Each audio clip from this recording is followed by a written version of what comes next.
वरदा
देवा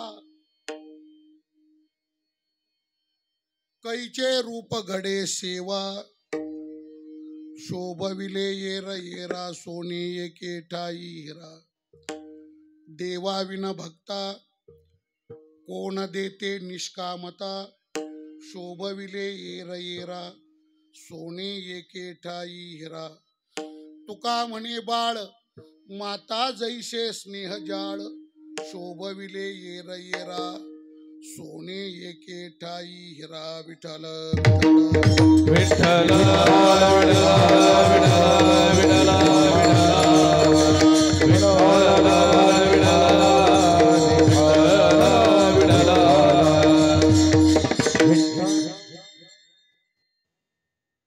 पांडुरंगा करू प्रथम नमन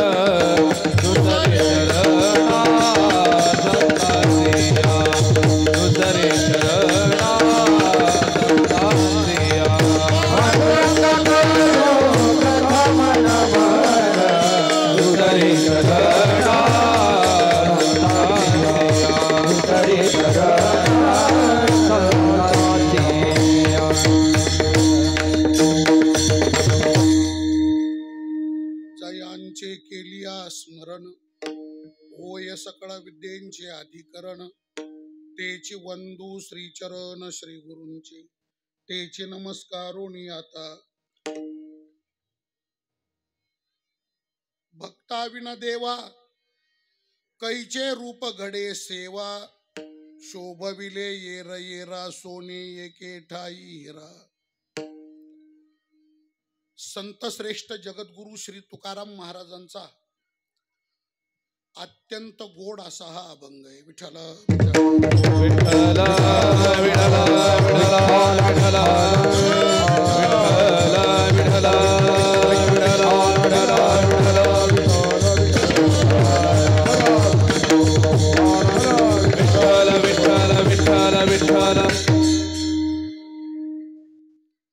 अभंगामध्ये जगद्गुरु श्री तुकाराम महाराज ओ चोपदार ते पोरपा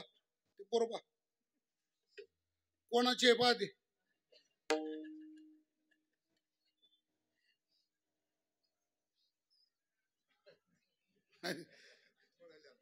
अरे एवढे पोर गडबड करतात तरी चोपदारच्या गावाला माहिती नाही. काय कशी माणसं असतात ना. असू द्या सेवा आहे त्यांची.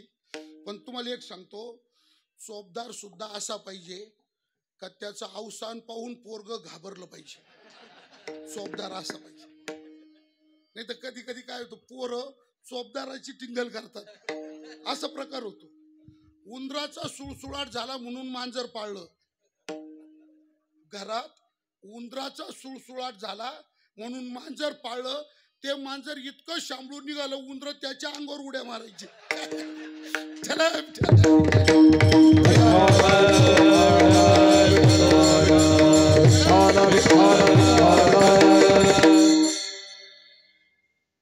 अभंगामध्ये जगद्गुरु श्री तुकाराम महाराज देवाचा आणि भक्ताचा संबंध सांगतात. हे जे दोन घटक आहे भक्ती शास्त्रामध्ये देव आणि भक्त हे जे दोन घटक आहे या दोघांचा एकामेकाशी नेमका संबंध काय आहे, नेमका संबंध कसा आहे, तुकोबाराय त्या देवाचा आणि भक्ताचा संबंध या अभंगाच्या द्वारा व्यक्त करतात. विठ्ठल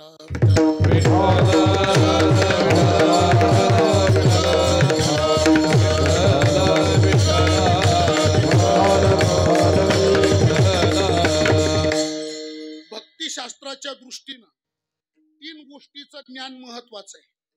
जगाकरता म्हणजे तुमच्या आमच्या सर्वांकरता तीन गोष्टीचं ज्ञान अत्यावश्यक आहे. तीन गोष्टीचं ज्ञान अत्यंत महत्वाचं आहे. प्रत्येक पुरुषाला प्रत्येक स्त्रीला या तीन गोष्टीचं ज्ञान असलंच पाहिजे. या तीन गोष्टी कळाल्याच पाहिजे. कोणत्या तीन गोष्टी ऐका. निर्देश आहे त्याचा असा की प्रत्येक स्त्री पुरुषाला शास्त्रातला वाद कळावा. एक, गुरु शिष्याचा संवाद कळावा. दोन, आणि देव भक्ताचा संबंध कळावा.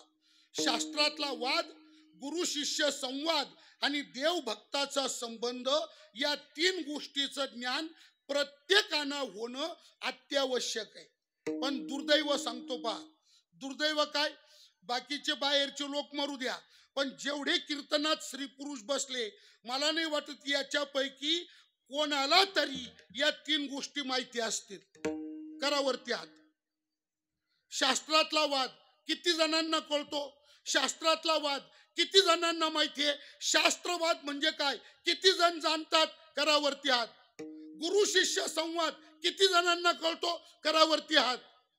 आणि देव भक्ताचा संबंध आजपर्यंत किती जणांनी जाणायचा प्रयत्न केला, किती जणांना कळाला, करावरती हात. अहो मीच नाही करीत तर तुम्ही गजल करता. कळतच नाही ना महाराज. शास्त्रातला वाद कळत नाही, गुरु शिष्य संवाद कळत नाही, देव भक्ताचा संबंध कळत नाही.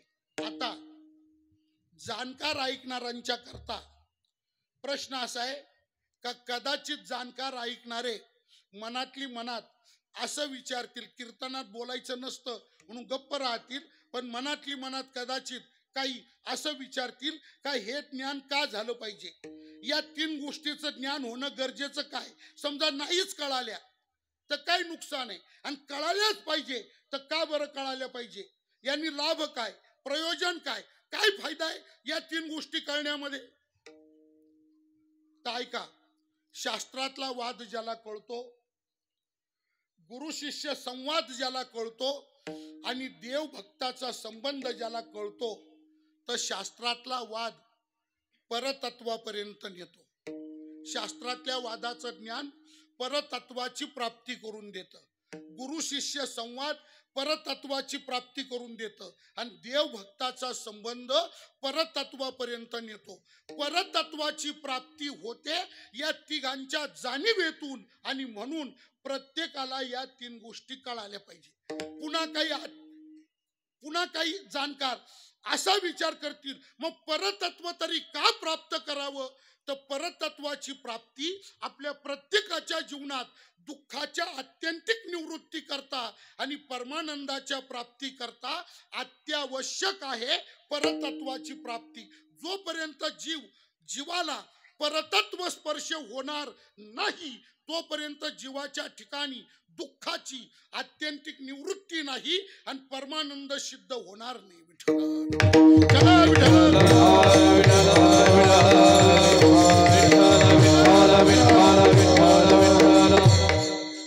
म्हणून ज्ञानोबारायांनी भाव व्यक्त केला. ज्ञानोबाराय म्हणतात, प्रभू एकच विनंती, या सगळ्या लोकांच्या दृष्टीनं काय व्हावं. ऐका, या सगळ्या लोकांच्या दृष्टीनं काय व्हावं. ज्ञानोबाराय म्हणतात, दिसो परतत्व डोळा. या प्रत्येक स्त्री पुरुषाला दिसो परतत्व डोळा. काय होईल त्यांनी, पाहो सुखाचा सोहळा, रिगो महाबोध सुकाळा माझी विश्व.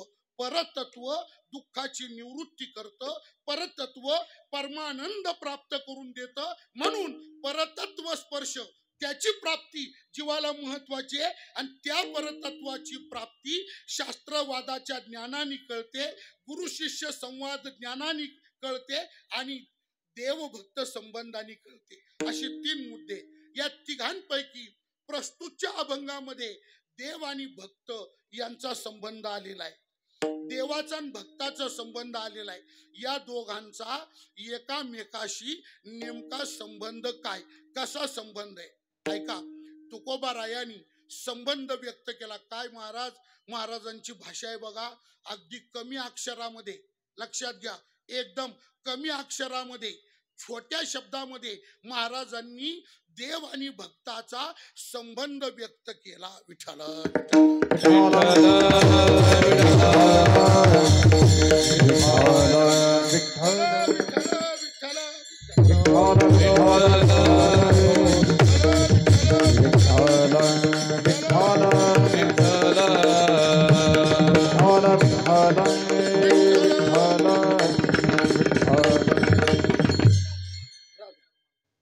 छोटा रुमाल, कोरड पाडायला लागलं तोंड. याला ते आहे का, टोपी आहे की. आता महाराजच बोडखे झाले तर तुम्ही तरी काय करा. आता टोप्या कोणी कोणाला घालायचे हाच प्रश्न आहे. आता चला विठ्ठल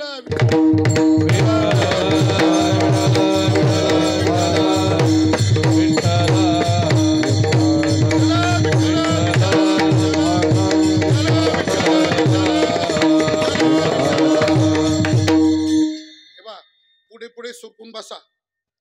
ज्यांच्यामध्ये जागा रिकामी असेल थोडी जरी, त्यांनी पुढे सरकून बसा, खेटून बसा, एकामेकाला खेटून बसा, चिटकून बसा. कमी जागेत जास्त माणसं बसली पाहिजे. आपल्या बरोबर सगळ्यांची सोय झाली पाहिजे. आपलं झालं जग बुडालं असं नका करू. अप्पल पोटी बना, सरका सरका असं छान छान.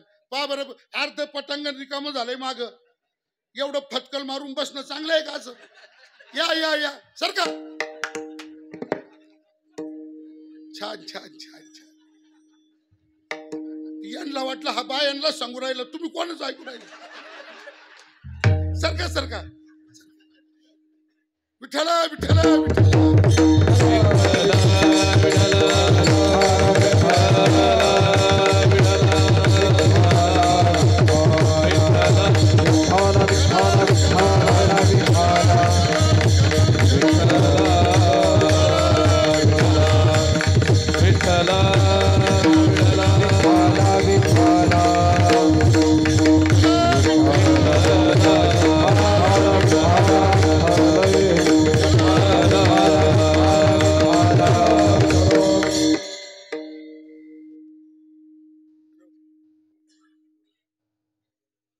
आहे तुम्हाला दुर्दैव सांगतो, म्हणजे आमचं बरं का व्यक्तिगत, आम्ही मागची पिढी पाहिलेली आहे ना, आम्ही मागची पिढी सद्गुरू ब्रह्मलीन नारायणगिरीजी महाराज, आमचे पिता श्री रामगिरीजी महाराज, आम्ही सद्गुरू बंशी बाबा.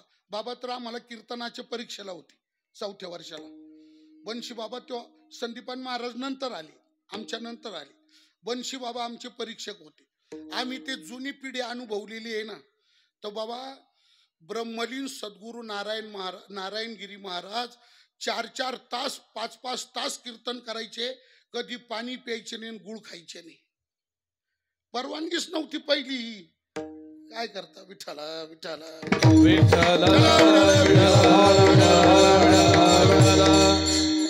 आमच्यावर त्या विचारांचा पगडा आहे. जीव गेला तर चालल, नियम मोडायचा नाही. विठ्ठला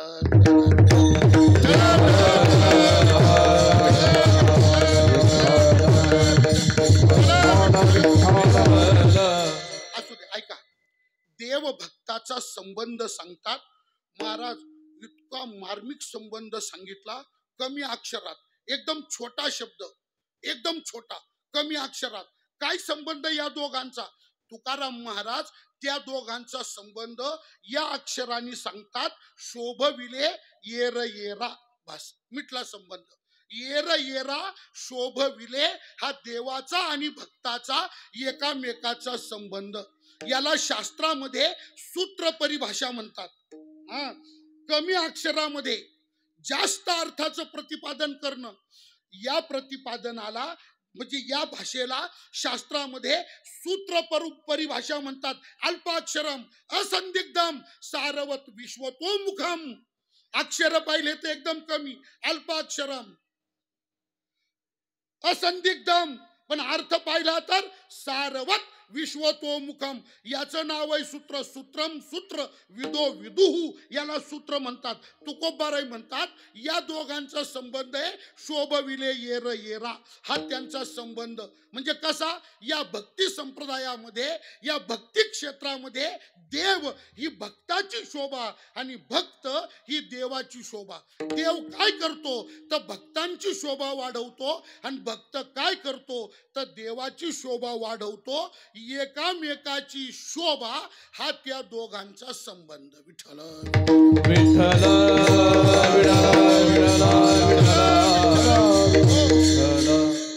आता ऐका, देव नसेल तर भक्तांना शोभा नाही.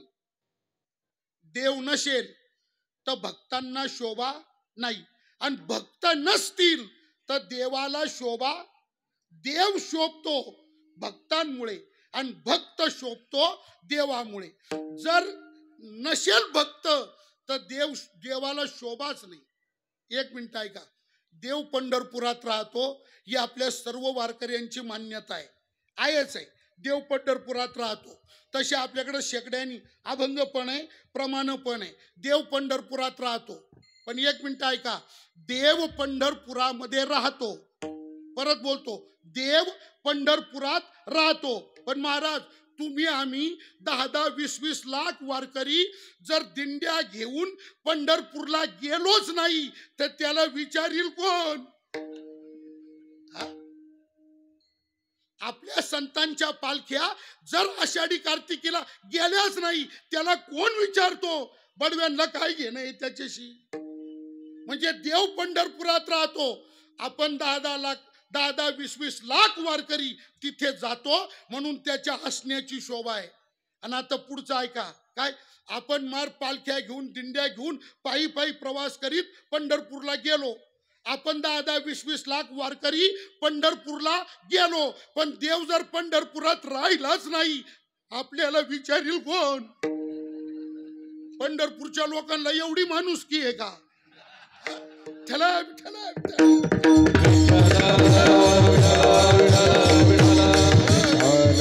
काय बार. आपण 10-10, 20-20 लाख वारकरी जातो म्हणून त्याच्या तिथे असण्याची शोभा आहे, आणि तो तिथे आहे म्हणून आपल्या जाण्याची शोभा आहे. शोभविले. ऐका बर का, पौर्णिमेला गोपाळ, सगळे वारकरी, बरेच वारकरी याच्यात दिंडीमध्ये नियमित जाणारे, आषाढी कार्तिकीची वारी करणारे, बरोबर आहे ना? बरोबर बोललो ना? हा. पौर्णिमेला गोपाळपूरचा काला होतो. हा, होतो का? होतो.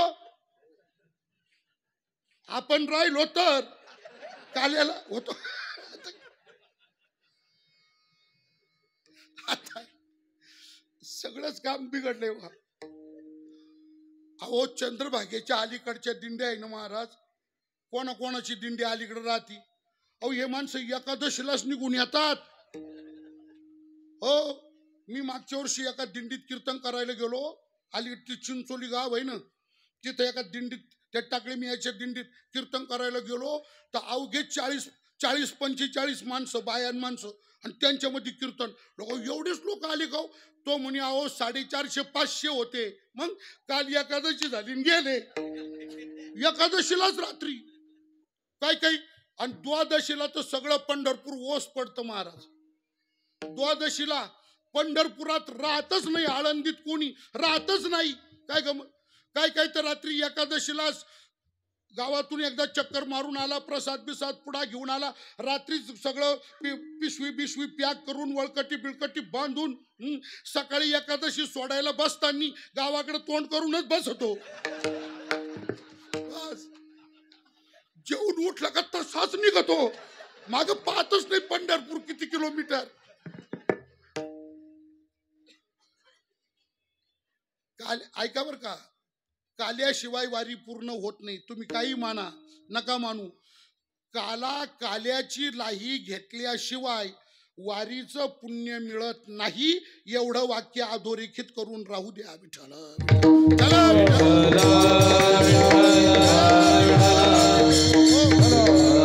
जाऊ द्या, मला थोडं पुढे बोलायचंय.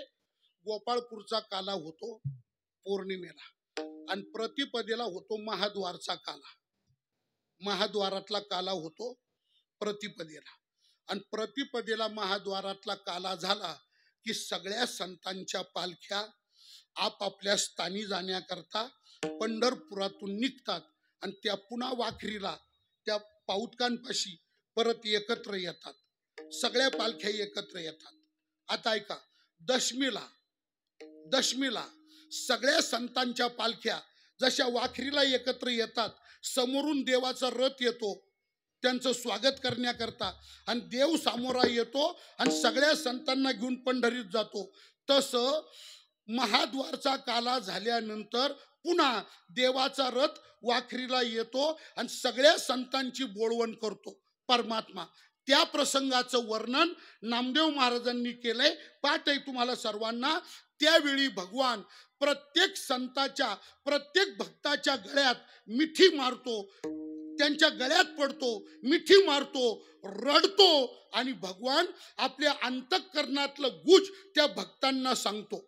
काय गुज सांगतो? भगवान भक्तांना म्हणतो, ऐका, मला माहितीये सगळं सोडून सर्व काळ तुम्ही माझ्यापाशी थांबू शकत नाही, पण भक्तांनो, माझी तुम्हाला विनंती एकच आहे. काय? तुम्ही फक्त एकच करा, आषाढी आणि कार्तिकी मला विसरू नका, एवढी माझी तुम्हाला विनंती. आषाढी कार्तिकी विसरू नका, आषाढी कार्तिकी विसरू नका, आषाढी कार्तिकी विसरू नका, आषाढी कार्तिकी विसरू नका.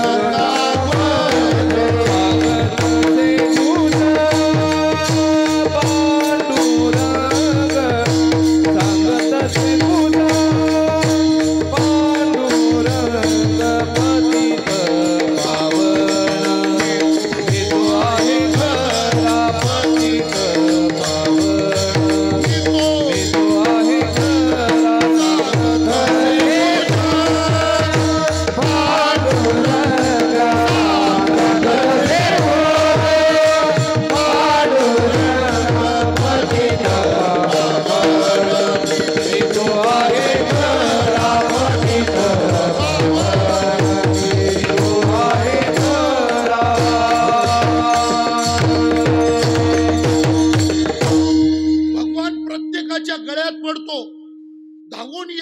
गळा घाली मिठी, हुंदके देतो हुंदके, पुंदूस पुंदोनी गोष्टी बोल तसे. आणि काय बोलला भगवान म्हणतात, भक्तांनो मी पतित पावन खरा, मी वरद विनायक खरा, मी पतितांचा उद्धार करणारा खरा. पण तुम्हाला खरं सांगू का, काय माझा पतितो धारकपणा, माझा पतित पावनपणा, हे सगळं जे आहे ना, हे तुमच्यामुळं मला प्राप्त आहे. तुमचेनी बरा दिसत असे, तुमचेनी बरा दिसत असे. आणि म्हणून म्हणजे देव मान्य करतो का माझं बरवेपण, माझं चांगलंपण, माझं सुंदरपण हे तुमच्यामुळे, तुमचेनी बरा. म्हणजे भक्त काय करतो, देवाची शोभा वाढवतो. आणि देव काय करतो, भक्तांची शोभा वाढवतो. विठ्ठला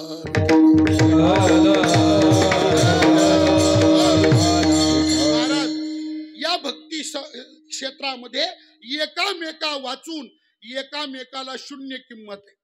देवा वाचून भक्त शून्य, तर भक्ता वाचून देव शून्य. जसं व्यवहार, एक मिनिट बघा, व्यवहारामध्ये पती आणि पत्नी, पती आणि पत्नी, नवरा आणि बायको काय करतात, बोला काय करतात, काही नाही.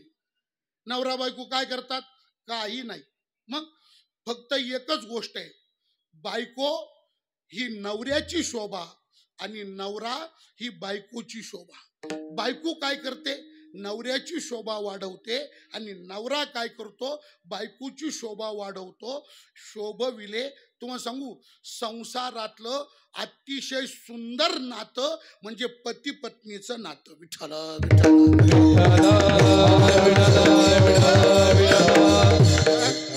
एकामेकाशिवाय, एकामेका वाचून एकामेकाला शोभा नाही. दोघ जण नवरा आणि बायको म्हणजे संसारात एकामेकाची शोभा. ती लक्ष्मी असली तर हा नारायण आहे, हा नारायण असला तर ती लक्ष्मी, हा नारायण नसला तर ती लक्ष्मी नाही. मग अवधसा तिला लक्ष्मी पण यायचं असेल तर नारायण लागणार आहे, आणि याला नारायण पण यायचं असेल तर लक्ष्मीची गरज आहे. दोघ जण एकामेकाची. फार गोड नातं आहे बरं का. काय या नात्याचं वैशिष्ट्य आहे महाराज, कसं नातं निर्माण केलंय भगवंतानी. या नात्याचं वैशिष्ट्य काय ऐका. पहिलं वैशिष्ट्य निव्वळ बर का हो, निव्वळ विश्वासावर चालतं हे नातं. निव्वळ विश्वास, नवऱ्याचा बायकोवर विश्वास, बायकोचा निव्वळ विश्वास. तुम्हाला सांगू, ज्याच्या विश्वासाला तडा गेला त्याचा संसार बुडाला. त्यांनी नव्याने डाव मांडायचाच नाही का, कारण नो सक्सेस, सक्सेसफुलच नाही तो. विश्वासाला तडा गेला त्याचा संसार बुडाला. निव्वळ. आता तर तुम्हाला खरं सांगतो काय झालंय, आता काळ बदलला बरं का. आता काय झालं, काळ बदलला. आता नवरा बायकोतला विश्वास कमी झाला. आता जो वर्तमान आहे ना सध्या, तर या काळात नवरा बायको मध्ये विठ्ठला विठ्ठला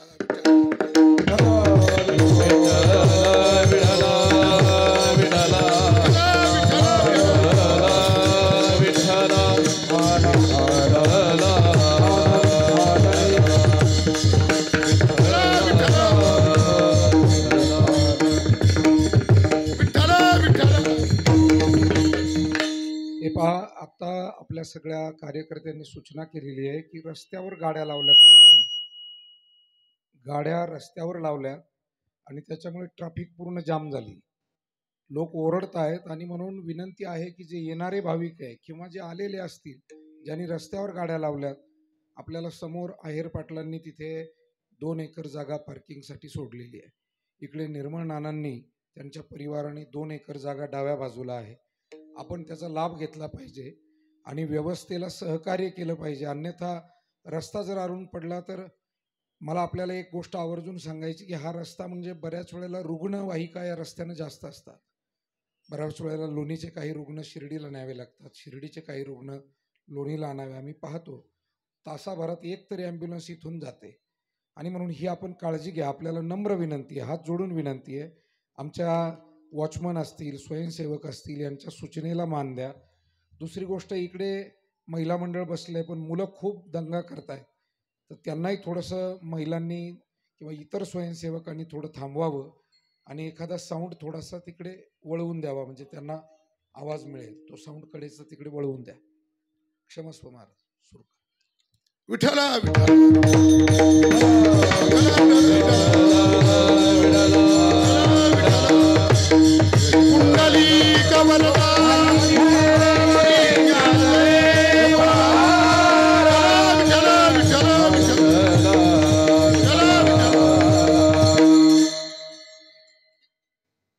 दोन्ही पण सूचना अतिशय महत्वाच्या आहे. सगळ्यांनी ऐका. त्या सूचना फक्त इथल्या पुरत्याच महत्वाच्या आहे असं नाही, तर तुम्ही जिथं पण सार्वजनिक कार्यक्रमात जाल तर तिथं आपली गाडी ट्रॉफिकला अडचण करणार नाही अशीच लावीत जा. तुम्हाला लय वाईट खोड आहे आडव्या गाड्या लावायच्या. ते वर्ष श्राद्धाचे कीर्तन केले ना, तास तास आम्हाला गाड्या काढता येत नाही. बरोबर आहे का? एखाद्या वस्तीवर वर्ष श्राद्धाचं कीर्तन असलं आणि असं काय राजू परवा काय झाला आरडगावला, हा त्या राजू भाऊला 10-20 गाड्या बाजूला सरकावा लागल्या आणि एका माणसाला 10-10 20 बर त्या लॉक राहतात गाड्या, हँडल लॉक राहतो त्याचा. अहो ते कशाच वळवता येत नाही. डायरेक्ट ते चाकच उचलावं लागतं पुढचं. हा कधी कधी आम्हाला उतरावं लागतं खाली. ही जी तुमची सवय आहे ना, ही इथल्या पुरतीच आहे असं नाही. कुठेही जा तुम्ही, दशक्रियेला जा, अंत्यविधीला जा, बारशाला जा, घरभरणीला जा, श्राद्धाला जा, वरद विनायकला या, कुठं सप्ताह कुठेही जा, फक्त गाडी लावताना एवढंच भान राहू द्या, दुसऱ्याला त्रास होणार नाही. तुम्हाला खरं सांगू का, सार्वजनिक ठिकाणी वागत असताना प्रत्येक माणसाने अशीच दक्षता घ्यायची का आपल्या कशाच मुळे इतरांना त्रास होता कामा नये.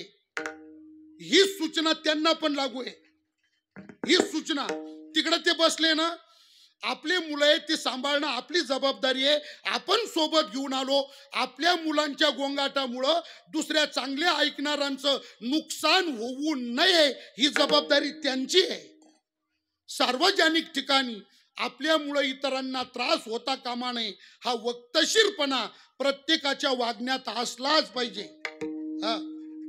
त्यामुळं तुम्ही ऐका, इथून पुढं आता जाऊ द्या, आता कोणी उठणार नाही त्याची गाडी बाजूला करायला, जाऊ द्या. पण इथून पुढं लक्षात राहू द्या, कुठेही जाल तर गाडी अशी पार्किंग करा का तुमच्या गाडीमुळे अडथळा होणार नाही ट्रॉफिकला. एक, आणि इथून पुढे जाताना कीर्तनात असे कीर्तनात जा का आपल्या पोरांमुळं लेकरांमुळं इतर चांगल्या ऐकणाऱ्यांचं नुकसान होणार नाही.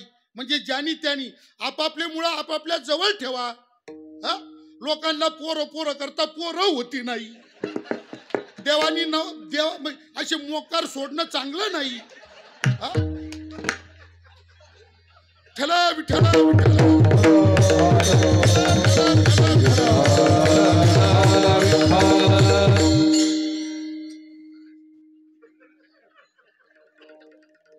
करू सुरू.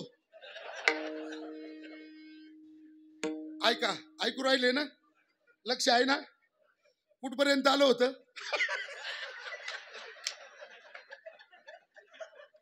ऐका ऐका. विठ्ठला विठ्ठला मी तुम्हाला मुद्दा सांगत होतो. आता वर्तमान काळात नवरा बायकोतला विश्वास राहिलाच नाही महाराज. विश्वास संपला. 50 वर्ष माग जा तुम्ही, आपली आजी आणि आजोबा त्या काळात काही एकामेकावर विश्वास होता. नवरा बायकोचा किती प्रचंड. हे बा त्या काळामध्ये 1 मिनिट विचार करा, गाड्या घोड्या नव्हत्या. या गावाहून त्या गावाला पायी जावं लागायचं माणसांना. तर समजा आजा आणि आजी पिंपरीहून जर लोणीला यायला निघाले आणि 2 जण रस्त्याने जर पायी चालले 50 वर्षापूर्वी, तर सांगा दोघांच्या चालण्यात अंदाजे अंतर किती होतं? अंदाजे 50 फूट. अंदाजे 50 फूट. म्हणजे 50 फूट नवरा पुढं आणि 50 फूट बायको राहायची माग. एवढा अंतर नवरा बायकोत. बर त्या काळातला नवरा म्हणजे आपला आजोबा, तो लय निब्बर गडी. लय निब्बर म्हणजे त्यांनी एकदा अंगात शर्ट घातलं, डोक्याला पागुट बांधलं, खांद्यावर उपरणे घेतलं, पायात पायतान घातलं आणि एकदा घरातून बाहेर पडला. ताड ताड ताड ताड ताड ताड ताड एकदा निघाला. लोणी गाव व्यवस्थेवर माग सुद्धा पाहत नव्हता आली का गेली.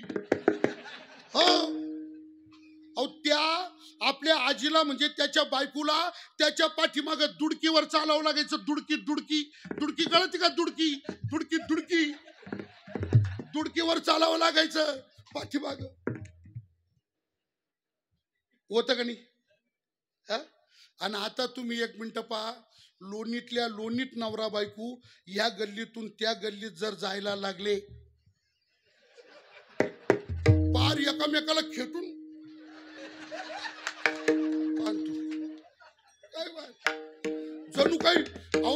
जणू काही फेविकॉल लावलंय, निघतच नाही, बाजूलाच होत नाही. कशी गंमत. आणि तुम्हाला मोटरसायकल वाल्यांचं तर बोलायचंच नाही. आता आमच्या गाड्या कायम रस्त्यावर आम्ही पाहतो ना, रस्त्यावर बघतो ना आम्ही, आहो पावतच नाही. समोरून जर अशी जोडी आली, मी तर डोळे झाकून घेतो. फक्त ड्रायव्हरला सांगतो तू जे राहू दे बोलू दे, कारण कीर्तनाला पोहोचलो पाहिजे. डोळे झाकून घेतो, डोळे झाकून. साईडची काच वर करून घेतो दाराची, डोळे. तरी एका गावात मला एक गाव कार्ट भेटलंच बरं का. काय टोनगिरी महाराज, तुम्ही साईडची काच करीत असाल वर, पण पुढच्या काचेतून दिसत त्याचं काय. म्हटलं व मी डोळे झाकून घेतो, तर पावतच नाही महाराज बरं का. तो तुम्हाला सांगतो, तो गुटके बहादर नवरा एवढा मोठा गुटखा तोंडात राहतो त्याच्या, एवढा मोठा तो गुटखा तोंडात राहतो, वंजुळभर थुका साचलेला राहतो, असा गालाचा मारुती झालेला राहतो. बर तब्येतीने एकदम किडकिडा राहतो. मी तर म्हणतो कपडे घालतो म्हणून तरी बरा दिसतो, बिन कपड्याचा पाहिला तर नुसता हाडकांचा सापळाच. आणि ती आपला जीव काढून गाडी चालवित आणि ती बायको मागून तळ. अरे मरल ना ते, धडकल नाही एखाद्या झाडाला, जाऊ दे ना सुखरूप घरी, पावत नाही. मी तुम्हाला एक सांगतो महाराज, एक मिनिट ऐका. अरे 50 वर्षापूर्वी आजान आजी रस्त्याने चालायचे तर त्यांच्यामध्ये 50 फूट अंतर राहायचं. म्हातारा माग सुद्धा पाहत नव्हता का?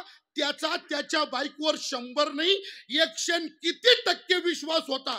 काय त्याला नक्की माहित होतं 50 काय 500 फूट मागे राहिली तरी माझ्याच मागे येईल, विश्वास होता. आता गेला कुठं? पण हे नातं आहे बुवा, विश्वासावर चालणारं नातं. या नात्याचा दुसरा विशेष आहे, अत्यंत गोड आहे. काय ऐका, संसाराच्या विश्वातलं निरपेक्ष भावाचं नातं, पती पत्नीचं नातं म्हणजे निरपेक्ष नातं. या नात्यामध्ये सापेक्ष धर्म लागत नाही, सापेक्ष भाव या नात्यात चालत नाही. सापेक्ष म्हणजे ऐका, सापेक्ष याचा अर्थ असा आहे च्यापेक्षा ज्याला पर्याय उत्पन्न केला जातो, ज्याला पर्याय निर्माण होतो त्याला म्हणतात सापेक्ष, च्यापेक्षा. मग तुम्ही ऐका, इतर सगळ्या नात्यांना पर्याय, पण पती आणि पत्नी या नात्याला पर्याय नाही. हे निरपेक्ष भावातलं नातं आहे महाराज. इतर तुम्हाला सांगतो, हे बा तुम्हाला भाऊ दुसरा मानता येतो, बहीण दुसरी मानता येते, मामा दुसरा मानता येतो, मावशी दुसरी मानता येते, आत्या दुसरी मानता येते, आई दुसरी मानता येते, बाप दुसरा मानता येतो, सगळं दुसरं भाऊ. आता भाऊ तो कॉमन मॅन आहे, नात्यातला कॉमन मॅन. भाऊ तर किती माना, त्याचा गंज ढीग लावा, नो प्रॉब्लेम. सक्का भाऊ, चुलत भाऊ, मावस भाऊ, आत्या भाऊ, मावळण भाऊ, फुई भाऊ, मामे भाऊ, मानेल भाऊ, गुर्रू भाऊ, ते किती मानता येतात, त्याची काही अडचण नाही. पण पती आणि पत्नी हे जे नातं आहे ना, याच्यात सापेक्षता नाही. इथं पती म्हणजे पतीचं आणि पत्नी म्हणजे पत्नीचं, त्याच्यात गडबडच नाही काही.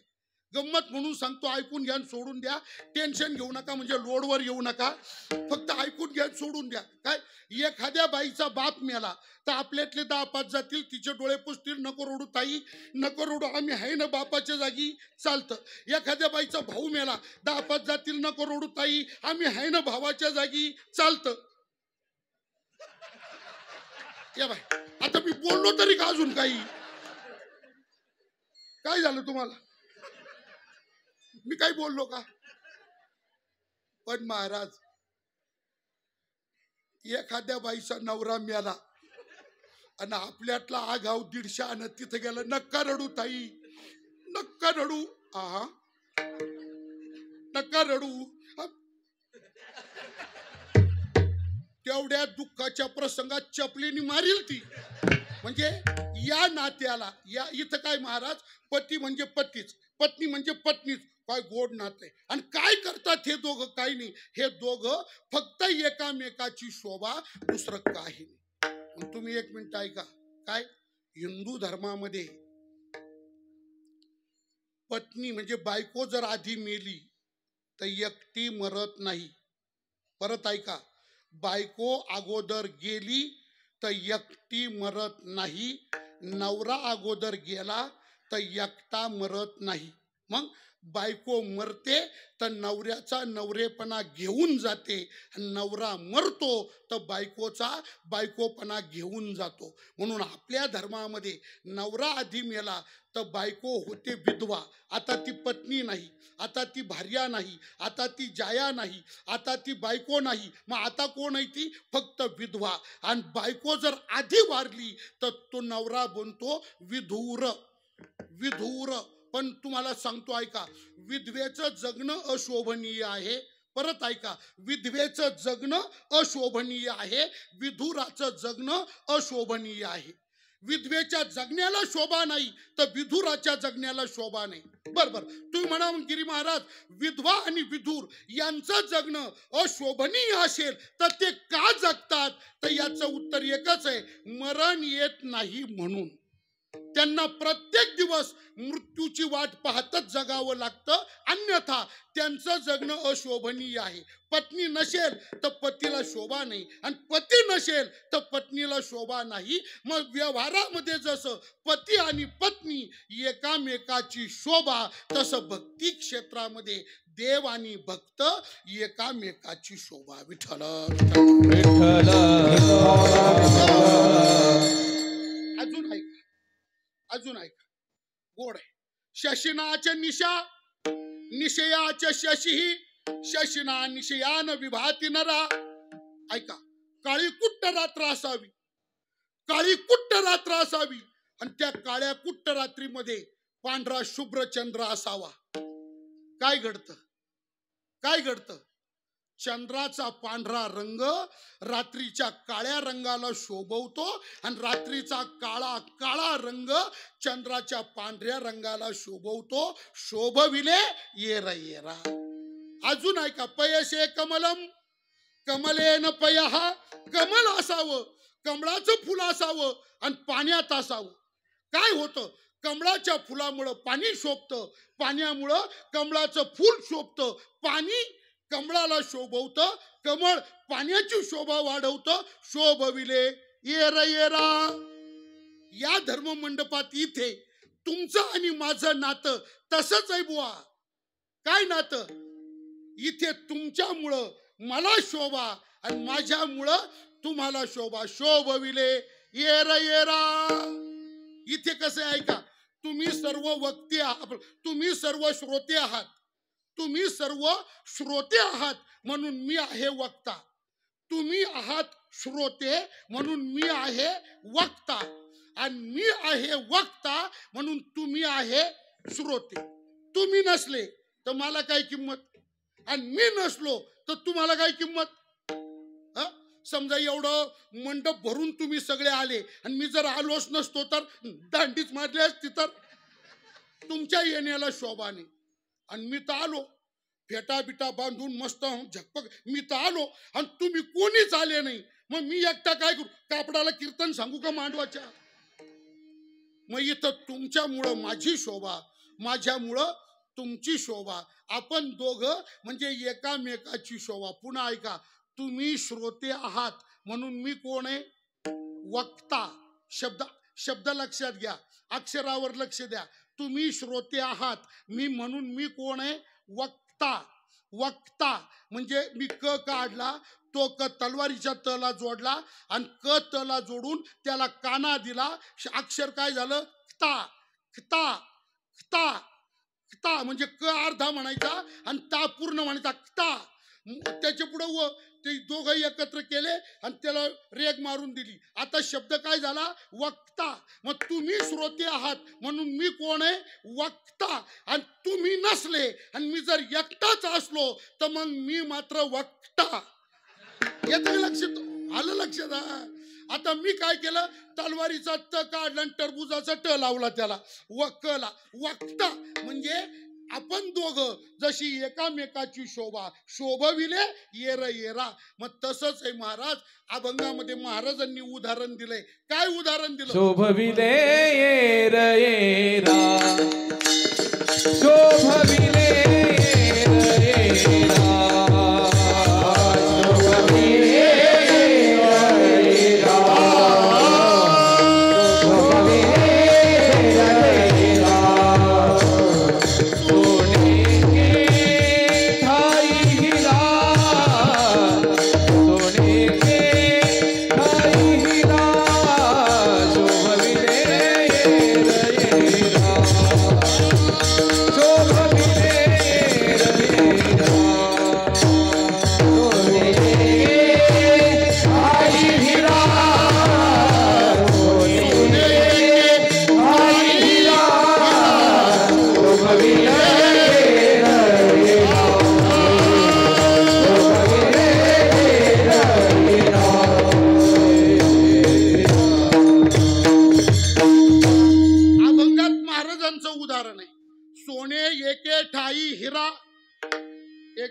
हिरा असतो. हिरा, आता हिऱ्याची ओळख वेगवेगळ्या अंगाने, वेगवेगळ्या प्रकाराने. काय असतं? विविध आकाराचा असतो हिरा, विविध रंगाचा असतो हिरा, विविध पैलूंचा असतो हिरा, कठीण असतो हिरा, है की नाही? आणि लाखो करोडो रुपये किंमतवान असतो हिरा. हिऱ्याची खरी पारख आहे कठीण असतो हिरा. म्हणजे हिऱ्याचं वैशिष्ट्य काय?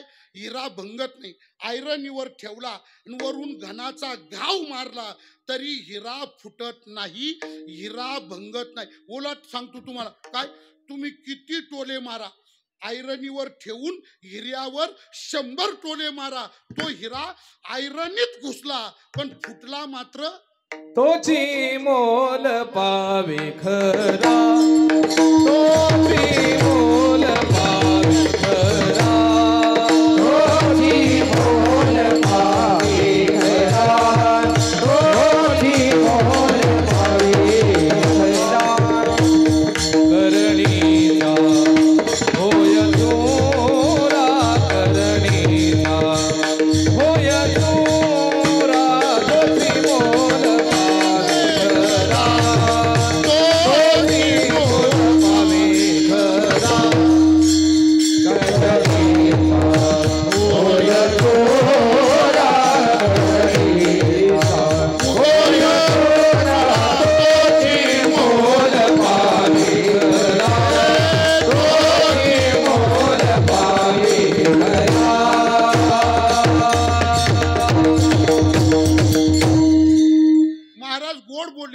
ठेविता आयरणी, वाचे मारिता जो घनी. ही त्याची परीक्षा आहे. महाराज म्हणतात जो, ऐका, जो घनी मारिता वाचे, घनी मारिता वाचे म्हणजे घनाचा घाव घातला तरी जो वाचतो म्हणजे फुटत नाही. आयरनीत घुसला, फुटला नाही. आता काही काही चाणाक्ष ऐकणारे म्हणतील गिरी महाराज काय लागले सांगायला, फुटला नाही फुटला नाही, पण आयरनीत घुसला. उपयोग काय? काय काढायचं कसा, वापरायचं कसा? तर टेन्शन घेऊ नका. आयरनीत किती खोल त्याला ऋतू द्या, काढायची आयडिया आहे. काढायची ती पण गाठ्यातच आहे. तुकोबरांचीच आयडिया आहे. काढायची आयडिया काय? हिरा हिरकणी काढी आतोनी ऐरणी, काढी आतोनी ऐरणी, काढी आतोनी ऐरणी.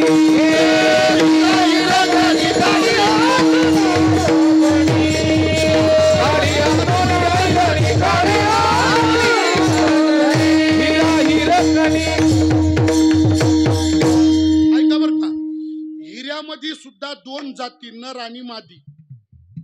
हिऱ्यामध्ये दोन जाती, नर आणि मादी. नर असतो त्याला म्हणतात हिरा, आणि त्याच्यात मादी असते, तिचं नाव आहे हिरकणी. आणि ती जी हिरकणी असती ना, ती हिरकणी त्या ऐरणीच्या तोंडाजवळ धरा. हिऱ्याला फक्त हिरकणी दिसू द्या, हिरा किती कठीण असू द्या. हिरा हिरा अहो हिरा हिरा किती कठीण असू द्या, वाघाचा कान पकडणारा असू द्या, हिरा हिरा, त्याला फक्त हिरकणी दिसू द्या. काय पावर आहे महाराज. हिऱ्यानी हिरकणी पाहिली, ऐरणीतला हिरा सळकन बाहेर येतो. मी नाही बोललो, अभंग गाथ्यात आहे, हिरा हिरकणी काढी आतोनी ऐरणी. जाऊ द्या, मला काय बोलायचंय. असा लाखो रुपये किमतीचा हिरा एका जणांनी विकत घेतला बर का, आणि दोरीत बांधला आणि गळ्यात अडकवला. असा वापरतात का हिरा?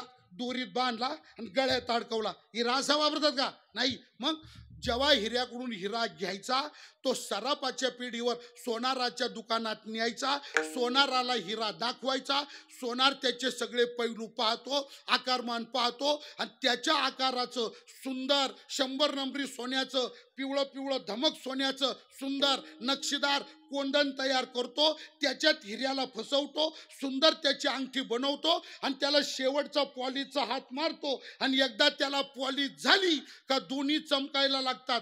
गंमत काय होती बघा, काय होतं. हिऱ्याचा पांढरा शुभ्र रंग सोन्याच्या पिवळ्या रंगाला शोभवतो, आणि सोन्याचा पिवळा पिवळा रंग हिऱ्याच्या पांढऱ्या रंगाला शोभवतो. मग इथं जसं आहे, हिरा आणि सोनं एकामेकाची सगळे उदाहरणं. 1 मिनिट पुन्हा रिपीट करा, आणा डोळ्यापुढं. आले का? हा म्हणा. सगळे उदाहरणं आतापर्यंत जेवढे सांगितले, हिरा आणि सोनं जसं एकामेकाची शोभा वाढवतात, वक्ता आणि श्रोता जशी एकामेकाची शोभा वाढवतात, कमळ आणि पाणी जसं एकामेकाची शोभा वाढवतात, रात्र आणि चंद्र जशी एकामेकाची शोभा वाढवतात, पती आणि पत्नी जसं एकामेकाची शोभा वाढवतात, तसं या भक्ती संप्रदायामध्ये देव आणि भक्त एकामेकाची शोभा वाढवतात. आणि हा त्या दोघांचा संबंध आहे. विठ्ठल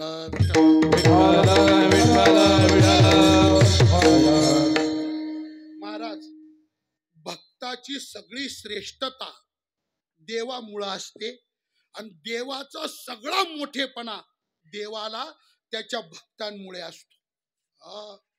तुकोबाराय बोलले, भक्त देवाला बोलतात.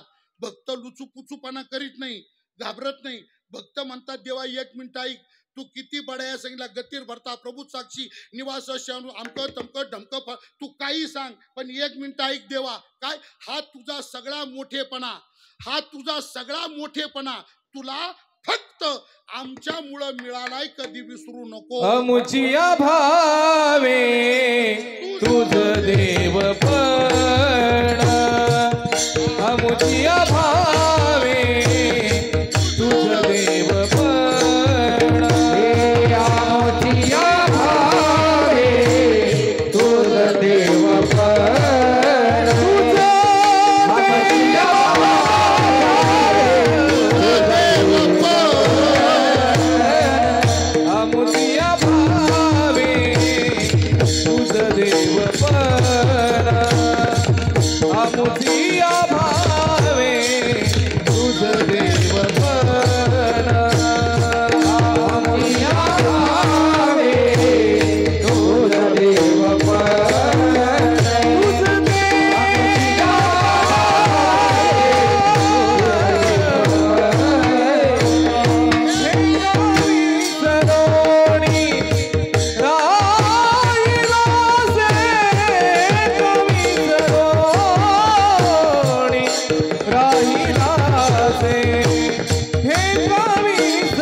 समर्थाची नाही उपकार स्मरण, समर्थाची नाही उपकार स्मरण, समर्थाची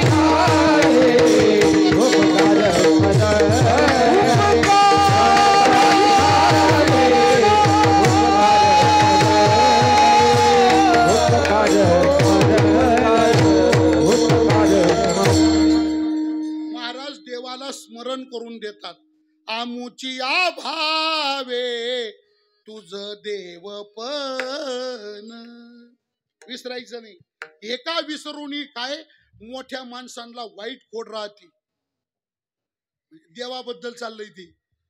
मोठ्या माणसाला वाईट खोड राहते. कोणती? मोठ्याला विस्मरण लवकर होतं, मोठ्याच्या स्मरणातच राहत नाही. वाईट सवय. मी नाही बोललो, तुकोबारे म्हणतात समर्थाशी नाही उपकार स्मरण. दिला ठवाणा वाचोनिया, दिला ठवाणा वाचोनिया, दिला ठवाणा वाचोनिया, दिला ठवाणा वाचोनिया. नाही उपकार स्मरण, समर्थाची नाही उपकार, समर्थाची नाही उपकार स्मरण, समर्थाची नाही उपकार स्मरण. दिला आठवण वाचोनिया, दिला आठवण वाचोनिया, हे दिला आठवण वाचोनिया.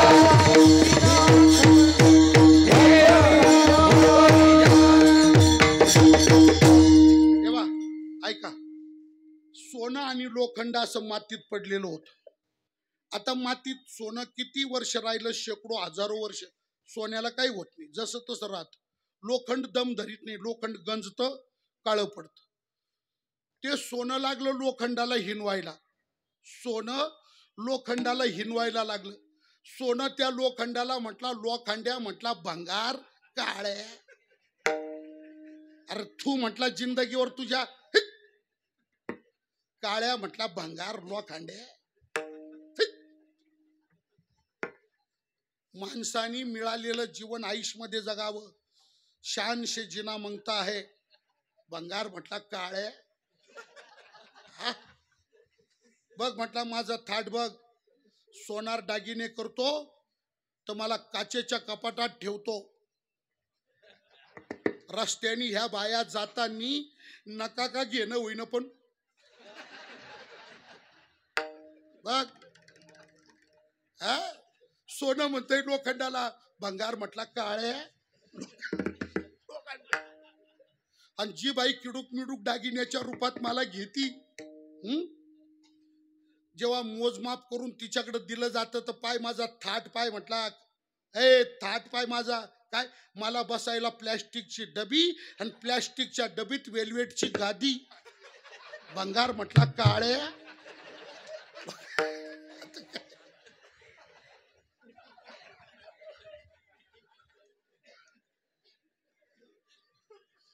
सोनं हिनवायला लागलं.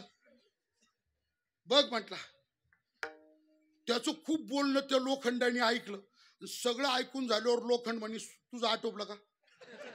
झालं का तुझं? मी बोलू का आता? ते सोनं म्हणे कोणत्या तोंडाने बोलतो? काय तोंडला थांब ना, बोलू का थोडं? काय बोल तोंड एक ऐक ना तू, थोडं बोलू का? काय बोलतो? लोखंड म्हटला काहीच बोलत नाही, फक्त एवढंच बोलतो, मला फक्त इतकं सांग, तुझं वजन इतक्याच ग्राम आहे आणि तुझी किंमत इतकेच रुपये आहे, हे निश्चित कोणामुळे ठरवतं तेवढं सांग. तुमच्या लक्षात नाही आलं? सोनं मोज. आता हे इलेक्ट्रॉनिक काटे नाही, जुने काटे आपल्या लहानपणाचे.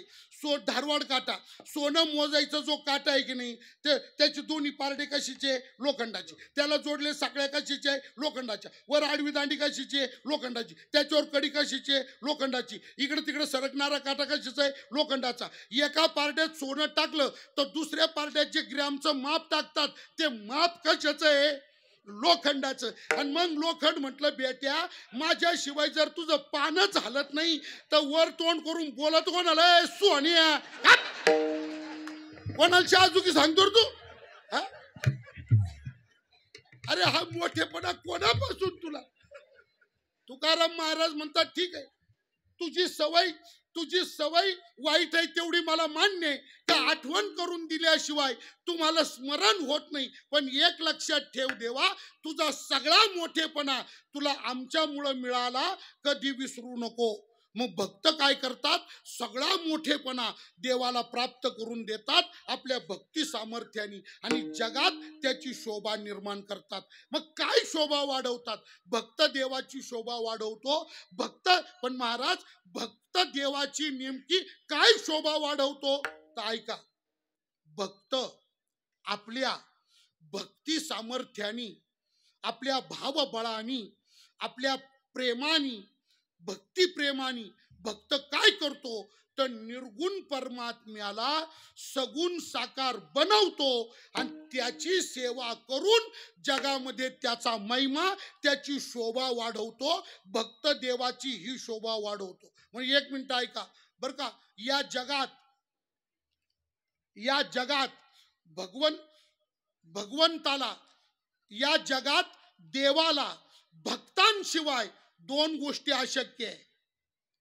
मी देवाला अशक्य बोलतो बुवा, लक्ष द्या, मी देवाला अशक्य बोलतो. देवाला या दोन गोष्टी मिळतच नाही, मी देवाला अशक्य बोलतो. भक्तांशिवाय मिळत नाही. कोणत्या दोन गोष्टी ऐका, भक्तांशिवाय देवाला निर्गुणातून सगुणात येता येत नाही, आकाराला येता येत नाही, रूप धारण करता येत नाही आणि भक्तांशिवाय देवाला सेवा मिळत नाही. विठ्ठल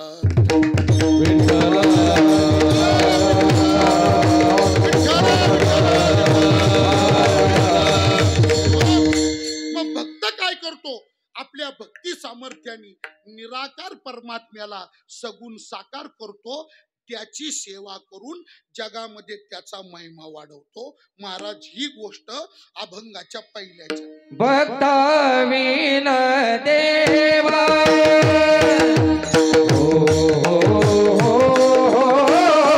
भक्ताविन देवा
भक्तांशिवाय मिळत नाही, रूपाला येता येत नाही, सेवा मिळत नाही.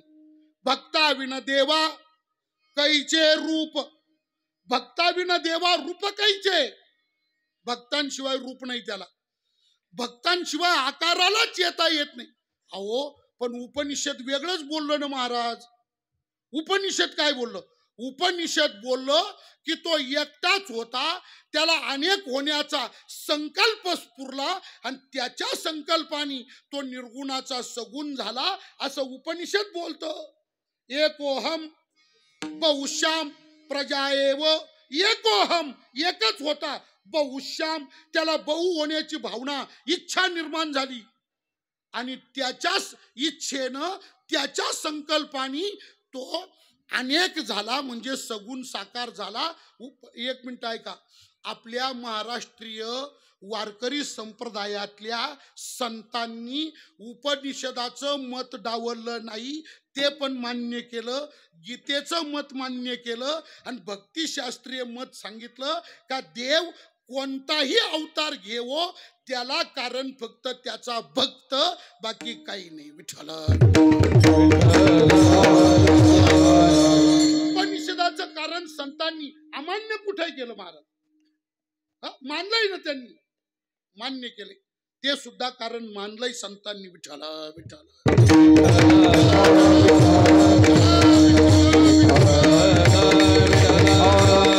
निळोबरायांचं वर्णन फार गोड आहे. एकी एकटाची आसोनी एकला, विश्वी विश्वाकार होवोनिया ठेला, जया परिहा तैसाची गमला, तो हा नंद नंदन सया छोजा आंबुला. पण एकी एकटाची आसोनी एकला, एकच होता, त्याला अनेकाचा संकल्प झाला आणि तो विश्वी विश्वाकार होवोनिया ठेला. अजून गवळणी येत. विठ्ठल विठ्ठल एकलेनी कंठेची म्हणून या येनी, केली निर्माण 14 भुवनी, गगन चंद्र सूर्य मेघ तारा, 5ही महाभूते भौतिके भिन्ने भिन्ने. हे वर्णनच. एक श्रुती काय बोलली ऐका. श्रुती म्हणती स एकाकीन रमते, त्याला एकटेपणात कर म्हण. निळोबराय तेच बोलले. काय बोलले? एकलेनी कंठेची म्हणून या येणे.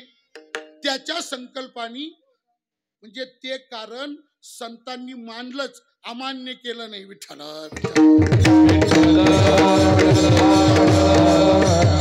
अजून एक गवळण नाही निळोबराईंची. शब्द थोडे जड आहे पण ऐका. काय? काहीची नो होनिया काही एक होता, नाम रूपातीत आपण नेनता, होण्यानं होण्याच्या नेनोनिया वार्ता. आणि पुढचा शब्द ऐका. त्याचा संकल्पची त्या झाला प्रसवता, आयशा परिहा मूर्तिमंत झाला, भाग्य अमुचिया मूर्ती मुसावला. आता काय? त्याचा संकल्पची त्या झाला प्रसवता. हो, मानलंय ना बुवा. अजून एक प्रमाण. काय माझं नरड काम करीत नाही हो. मी घरात तिथं कच खाल्ली नाही तर लय उड्या आणल्या असते. नरड काम करीत नाही हो. आता मी ट्रायल करतो, तुम्ही फक्त हसू नका बरं का, टिंगल करू नका. पण एक प्रमाण मोठं गोड आहे काका. विठ्ठला विठ्ठला ऐका. नव्हे त्याची काही चे झाले रे खेळिया, अरे नव्हे त्याची काही चे झाले रे खेळिया, नाही त्याची दिसू लागले रे. स्वरदार स्वरदार स्वरदार. काय होतं आपलं माग पुढं, म्हणजे मी जातो पुढं, तुम्ही राहते माग, तुम्ही होते पुढं, मी येतो माग, आपली गाठच पडेल. विठ्ठला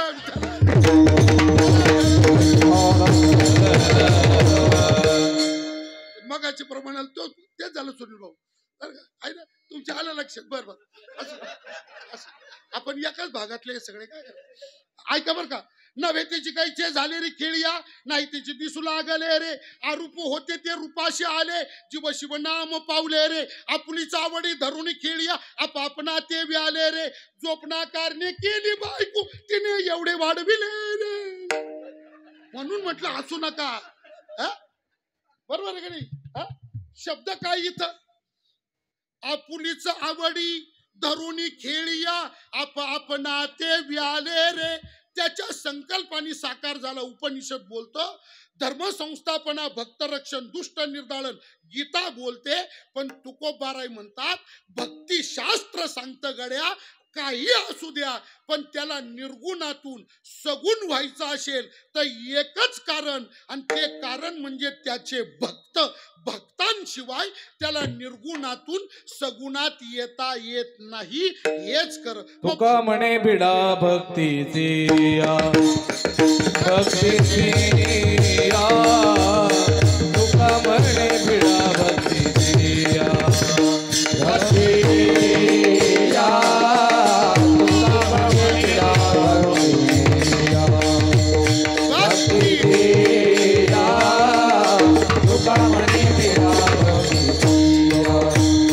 नाही आनंदाची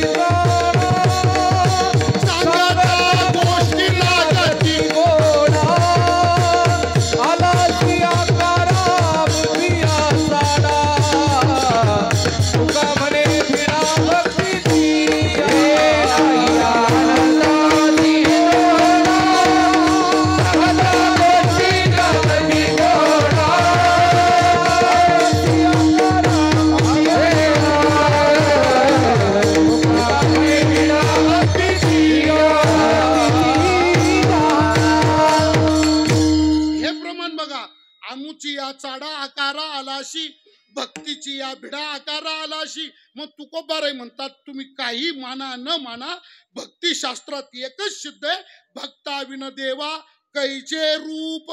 भक्ताविन देवा रूप कैचे. मग भक्ताशिवाय त्याला रूपाला येता येत नाही. भक्त काय करतो, आपल्या भक्ती सामर्थ्याने त्या निराकाराला सगुण साकार बनवतो, रूपाला आणतो. एक. आणि भक्ताविन देवा कैची सेवा. भक्ताशिवाय या जगात देवाला सेवा मिळत नाही. 1 मिनिट बोलतो, थोडं लक्ष द्या, वेळ संपत आलाय. पण सांगतो तुम्हाला, देवाची सेवा करण्याची योग्यता आपली एकाचीही नाही. धाडसानी बोललो आता मी. देवाची सेवा करू अशी योग्यता न आमच्यात आहे न तुमच्यात आहे. बोला आता काय बोलतो मग? कसं काय? मुळात तुम्हाला खरं सांगू का, आपली अडचणच इथं आहे, सेवा म्हणजे काय तेच आपल्याला कळत नाही.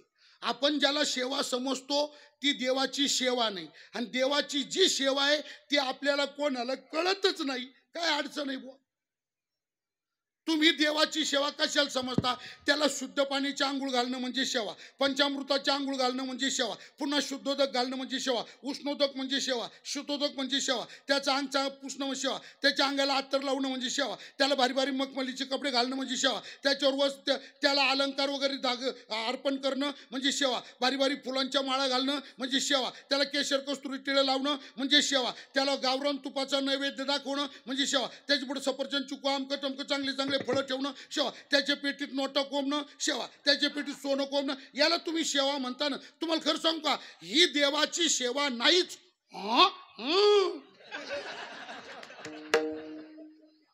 तुम्ही काय ऐकू राहिले? त्याला नैवेद्य देणं, त्याला कपडे घालणं, त्याच्या पेटीत नोटा कोंबणं, ही देवाची सेवा नाहीच. मग महाराज ऐका बर का, शास्त्रीय भाषा याला उपचार म्हणतात. याचं नाव काय? शुद्धोदक स्नानम करिष्ये पयोदधी पंचामृतम स्नानम करिष्ये पुनरपि शुद्धोदकम स्नानम करिष्ये वस्त्रम समर्पयामि दीपम दर्शयामि धूपम दर्शयामि नैवेद्यम प्रतिगृह्यताम दक्षिणाम सम. क्या है? क्या है? अरे अरे बाबा, हा सगळा उपचार आहे.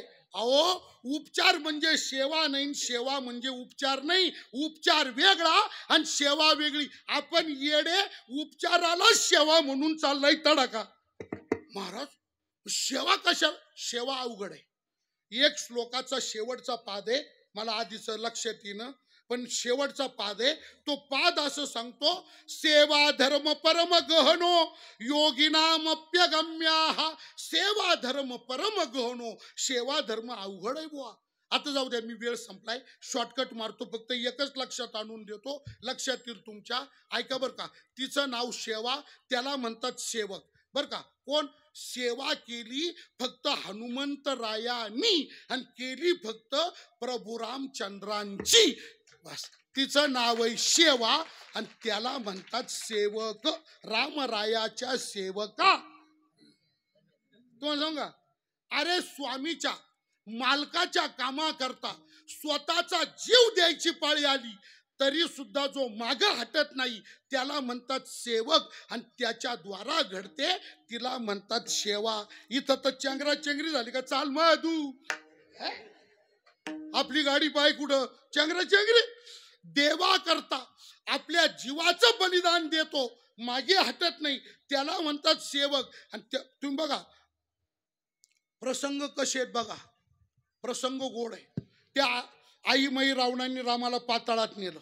सकाळ झाल्यानंतर पाहत राम नाही, लक्ष्मण नाही, सगळा गोंगाट झाला. मारुतरायाकडे गेले, राम लक्ष्मण आणि मग ते पाहिलं ते एक नवीन झोपडी होती बाणाची बनवलेली, ही रात्री नव्हती, तिच्यात विवर होतं आणि त्या विवरातून त्यांनी पाताळात नेलं होतं. त्यांची ती उपास देवी होती, उपास्य देवी, तिला बळी द्यायचं होतं. मारुतराय तो काय, मारुतराय बुद्धिमत्ता वरिष्ठ, लगेच त्या बिळातून गेले खाली पाताळात. पाताळात गेलो, तिथं डीजे लावलेला. या डीजेनी कर केला, कुठं बी आहेच हो. पाताळात डीजे लावलेला आणि हे राक्षस तर सगळे राक्षस तर सगळे राक्षस नवरदेवा पुढचे शिवाजी महाराजांच्या पुढचे गणपतीच्या पुढचे सगळे राक्षस तर अरे पण तुम्हाला गंमत सांगते मारुतराय होते मारुतराय मिरवणुकीत नाही गेले आपल्यासारखा असताना तर लगेच भिडला असता त्यांच्यामध्ये मारुतराय तिकडे नाही गेले मग मारुतराय मंदिरात गेले गाभाऱ्यात गेले आत गेले दार लावून घेतलं कडी लावली देवीच्या पुढे उभे राहिले आणि मारुतराय देव लोटले आई आयाव लय मजा आहे का एकापेक्षा दोन बळी आली तुला त्या आईच्या मांड्या विठ्ठल विठ्ठल विठ्ठल विठ्ठल आईच्या मांड्या विठ्ठल विठ्ठल ती आई म्हटली मारुती माझं माझं काहीच म्हणणं नाही मारुतरायांनी काय महाराज डायरेक्ट देवी उचलली एका हाताने सिंहासनावरची देवी उचलली आणि काय केलं त्या देवीच्या अंगावर पाणी टाकल्यावर ते पाणी जायचं माग जे मुरी होती ना त्या मुरीत देवी कोंबली काय अभंगच आहे जाऊनी पाताळा केली देवीची अवकाळा त्या मुरीत देवी कोंबली आणि देवीच्या जागी मारुतराय देवीच्या रूपात उभे आली मिरवणूक आणि मग देवी बोलली भक्तांनो और त्या भक्तांना इतका आनंद झाला देवी बोलली कोणाच्याच पिढीत नाही ना आमच्या पिढीत देवी बोलली जसं आपल्या पिढीत गणपती दूध प्याला अरे काय देवी बोलली देवी बोलली देवी बोलली देवी सगळं वातावरण शांत क्या म्हटले गडबड करू नका ते दोघं मध्ये पाठवा मी ताव मारते त्यांना खाते आणि मग आशीर्वाद द्यायला बाहेर येते आणि मग ते वेळच संपला ते सिग्नलच आहे तो टाइम टू टाइम राहते सगळं ते असू चला विठाला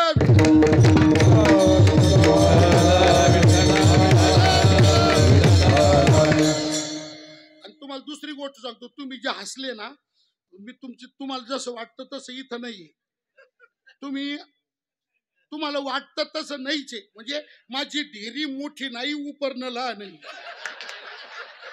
तुम्हाला काय वाटतं तुम्ही लय हुशार आहे का मी तुमच्यापेक्षा हुशार आहे बाबा चला विठ्ठला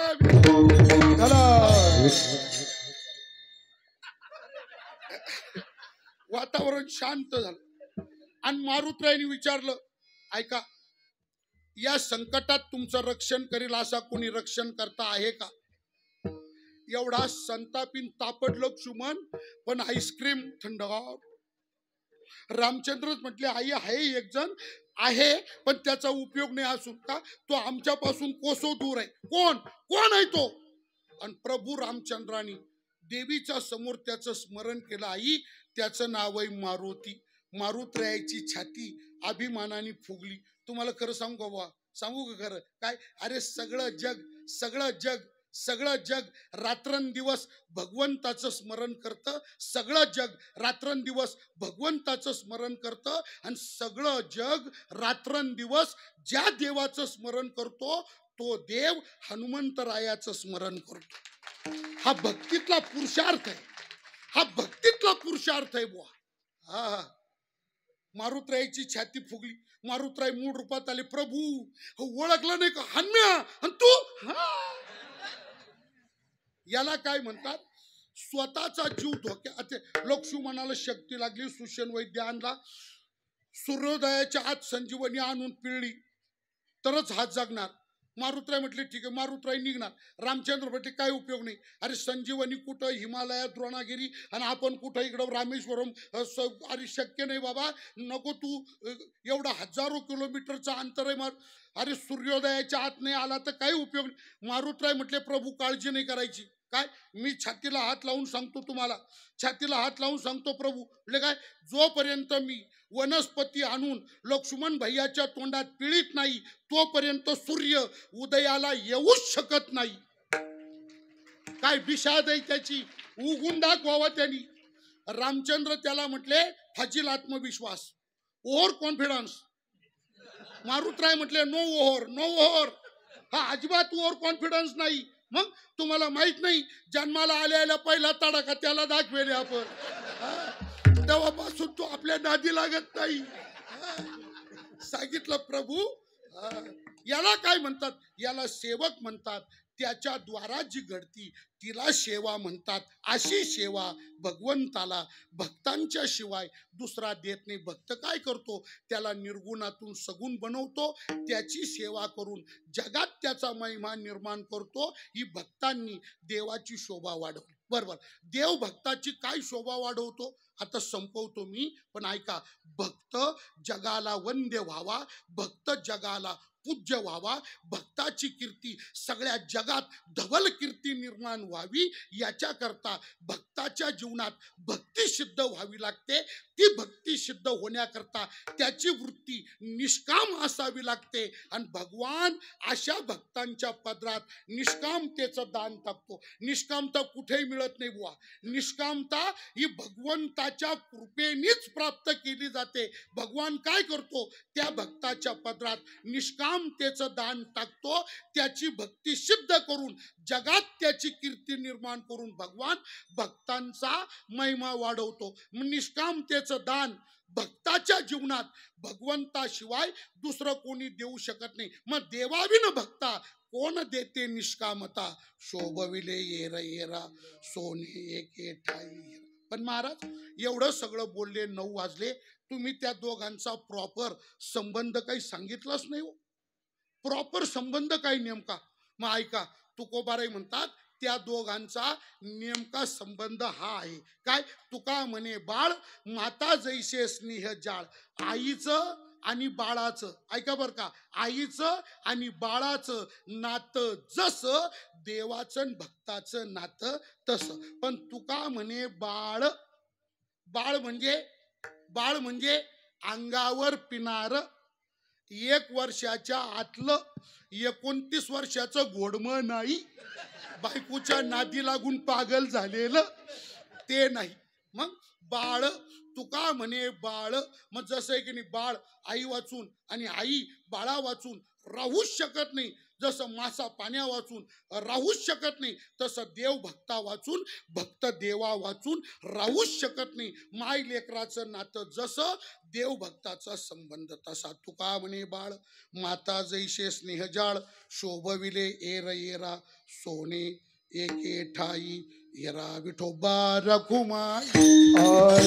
विठोबा रखुमाई, विठोबा रखुमाई, हरी जय विठोबा रखुमाई, विठोबा रखुमाई, जय जय जय जय जय जय विठोबा रखुमाई, जय जय विठोबा रखुमाई.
भगवान श्री परमात्म्याची असीम कृपा, अनेक साधू संतांचा कृपा आशीर्वाद, भगवान श्री पांडुरंग परमात्म्याची कृपा संतश्रेष्ठ ज्ञानोबाराय, संतश्रेष्ठ जगद्गुरु तुकोबाराय, सिद्ध योगीराज सद्गुरु गंगागिरीजी महाराज, सिद्ध योगीराज सद्गुरु साईनाथ महाराज उर्फ साईबाबा, स्वानंद सुखनिवासी ब्रह्मीभूत सद्गुरु जोग महाराज आणि ब्रह्मलीन परमपूज्य सद्गुरु नारायणगिरीजी महाराज या संत महंतांच्या कृपा आशीर्वादाने परमपूजनीय, परमश्रद्धेय, परम आदरणीय तुमचं माझं आपल्या सर्वांचं परमश्रद्धास्थान असलेले, तुमच्या आमच्या सर्वांच्या जीवनाचे, पारमार्थिक जीवनाचे दीपस्तंभाप्रमाणे मार्गदर्शक असलेले, आपल्या पारमार्थिक जीवनाचा आधारवड बनलेले परम आदरणीय, पूजनीय, श्रद्धेय श्री महंत हरिभक्तीपरायण उद्धवजी महाराज मंडलिक नेवाशेकर आणि आदरणीय श्री हरिभक्तीपरायण भरत महाराज धावणे यांच्या शुभ प्रेरणेने, कुशल अशा मार्गदर्शनाने या ठिकाणी प्रतिवर्षाप्रमाणे संपन्न होत असलेला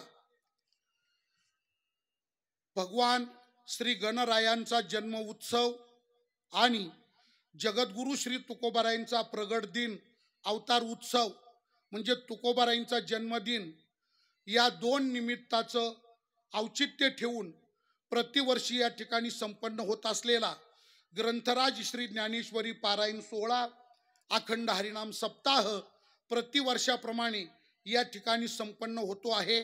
या वर्षी या कार्यक्रमाचं विशेषत्व असं आहे का हा कार्यक्रम या पुण्यभूमीमध्ये, वरद विनायक धाम या पुण्य पावन भूमीमध्ये हा कार्यक्रम या क्षणी, या वर्षी पहिल्या तपाची पूर्ती करतो आहे।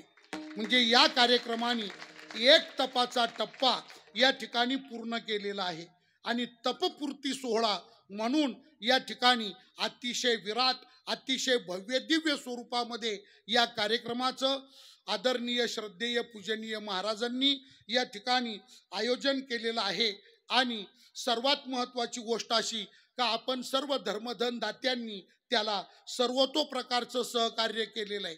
कोणी अन्नदानाच्या रूपात सहकार्य केलं असेल, या सोहळ्यामध्ये कोणी पारायणाला बसण्याच्या रूपात सहकार्य केलं असेल, कोणी रोख रकमेमध्ये सहकार्य केलं असेल, कोणी वस्तुदानातून सहकार्य केलं असेल, कोणी कीर्तन प्रवचनाला उपस्थिती लावून सहकार्य केलं असेल, अनेक प्रकारचं सहकार्य, कोणी भजनाचं सहकार्य केलं असेल, कोणी मृदुंग वादनाचं सहकार्य केलं असेल, आहे का नाही। असं प्रत्येकाने आपापल्या परीनं योगदान, सहकार्य, आणि काही माणसांनी काहीच न करता पण गप्प राहिले असतील ते सुद्धा सहकार्याचे, काड्या न करणे, आहे का नाही, ते सगळ्यात मोठं सहकार्य आहे। जे आडवं टंगडं न घालता गप राहिले बो घरी, हा ते सुद्धा असं सगळ्यांचंच अनमोल सहकार्य। आणि या समग्र योगायोगातून हा कार्यक्रम अतिशय भव्य दिव्य विराट स्वरूपाचा या ठिकाणी संपन्न होतो। या कार्यक्रमातली उपांत्य असलेली रात्रीच्या प्रसंगाची शेवटची 7व्या क्रमांकाची कीर्तन सेवा पूज्य श्री महाराजांनी समर्पित करण्याकरता आमच्याकडे सुपूर्द करण्यात आली आणि त्याप्रमाणे आम्ही तुमच्या समोर आलो। आता आमच्यात त्यांना काय दिसलं आम्हाला माहित नाही, परंतु त्यांच्या दृष्टीनं ते काही हो, पण आमच्या दृष्टीनं मात्र असं आहे का तुका म्हणे तेथे होतो मी दुबळा, आले कपाळाला थोडे बहु, बस। तेव्हा आपल्या सर्वांच्या उपस्थितीमध्ये महाराजांच्या अभंगाचा अल्पबुद्धीतून अल्पसा विचार या ठिकाणी मी सांगण्याचा प्रयत्न केलेला आहे। दुसरी महत्त्वाची गोष्ट अशी आहे का अनेक मंडळी या ठिकाणी उपस्थित आहे। जवळपास आपल्या अहिल्यानगर, नाशिक, पुणा या आणि संभाजीनगर या 2-4 जिल्ह्यामध्ये वारकरी संप्रदायाचं अतिशय जोमानी सेवा कार्य करणारी फार दिग्गज मंडळी, कीर्तनकार, प्रवचनकार, रामायणाचार्य, भागवताचार्य, मृदुंगाचार्य, गायनाचार्य, भजनाचार्य ही सगळी मंडळी दूरवरून या ठिकाणी उपस्थित आहे. आता एकेकाचं नाव घ्यायला गेलं तर मग मात्र ज्याचं नाव राहील त्याच्यावर टनावर अन्याय केला असं होईल. त्याच्यामुळं हा तो टनावर अन्याय झेपला पाहिजे ना समोरच्याला. त्याच्यामुळं मी आता व्यक्तिगत कोणाचं नाव घेत नाही, पण ही सगळी आमची अत्यंत जीवस्य कंठस्य हृदयस्थ साधक आणि गुरुबंधू मंडळी, महाराज मंडळी, आपण सगळे श्रोते मंडळी, सर्व श्रोते मंडळी. त्याच्यामध्ये परम आदरणीय आपल्या अहिल्यानगर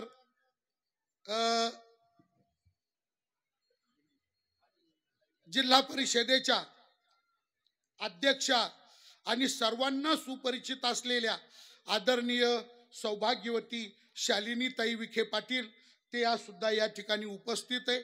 दुसरी महत्वाची गोष्ट, प्रत्यक्ष महाराज या ठिकाणी विराजित आहे. आपण सर्व श्रोते सज्जन आहे.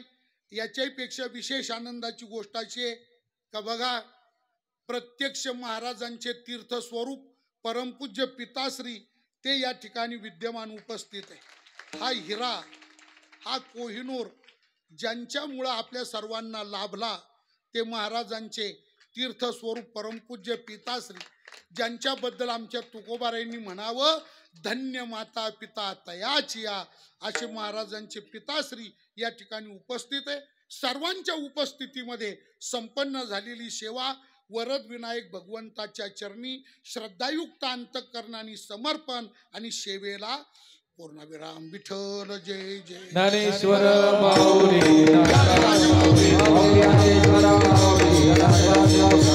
विठ्ठल जय जय विठ्ठल, जय विठ्ठल जय जय विठ्ठल. बोलिले पुरे वेळी वापुरे मुक्तले हरी आई विचारिला